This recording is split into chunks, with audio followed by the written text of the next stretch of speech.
How to buy and walk in flip-flops. Flip-flops are definitely in, and they come in all different colors and styles. They are not the same to walk in as regular shoes, and you have to learn how, or else you might just find yourself walking out of them. Steps.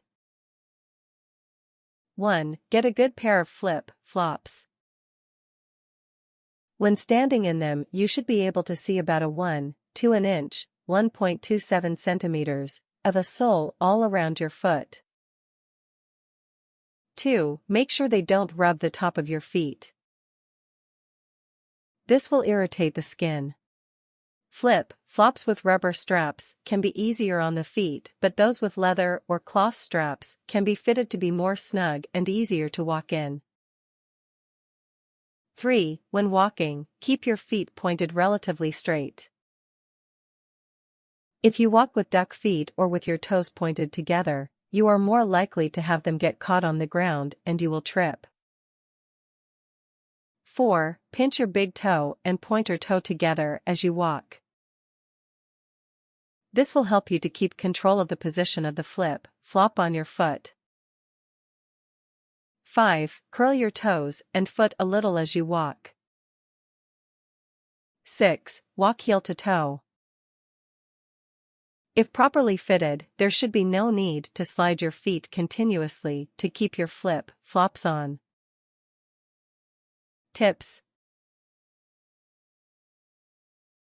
Your foot should never hang over when standing. If the sole is much bigger than described, your flip-flop is probably too big and you'll also have a hard time walking in them. As someone who lives in flip-flops, it's recommended trying on a pair that fits loosely and has at least an inch sticking out the back of your heel. This allows me to walk without pinching my toes around the strap, as my foot can drift over an inch back when I walk and still be in the flops. You should not pinch or curl your toes in flip-flops. This is the main cause of injury. Make sure the flops are fairly snug, let your foot relax, and walk as you would if you were barefoot. This is the only safe and healthy way to wear flip-flops. One of the alias names for flip-flops is slaps.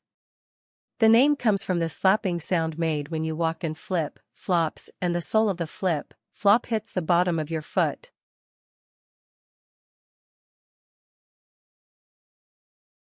Warnings. Curling your toes when you walk for extended periods of time can cause hammer toe, in which the second, third, and fourth toes remain bent, resembling a hammer. If the top of the strap part of the flip-flop breaks off, it's virtually impossible to fix it without it coming out again. Be careful of this.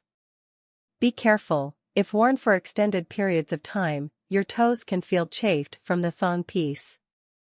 When sitting in public or standing in line, it is common to take one or both of your feet out of the thong area and give your feet a rest from the thong part. Just try to be discreet as to not put the bottom your bare, or flip-flopped, feet visible so that a dirty sole is exposed. It is acceptable to kick the flip-flops off and sit Indian style in a restaurant booth. However, try to not expose the sole of your foot if it is blackened from walking about. It can be hard to drive a car in flip-flops, but when you do decide to drive, put your heel down. They can be pushed forward and get stuck in the pedals. It is recommended to drive barefoot and then put them back on when you get to your destination. Be sure to put the flip-flops away from the pedals. Check against all applicable laws and ordinances by reading websites such as www.petolgroup.com, www.barefooters.org, or even a simple Google search. It is hard to sneak up on people if you are wearing flip-flops, as they make a slapping sound when you walk. Wearing rubber flip-flops in hot weather on long walks is a good way to get blisters on your feet. It is hard to run in flip-flops. Make sure you are comfortable if you frequently run. Wet weather puddle advisory. Most flip-flops have soles that can become quite slippery on a wet surface.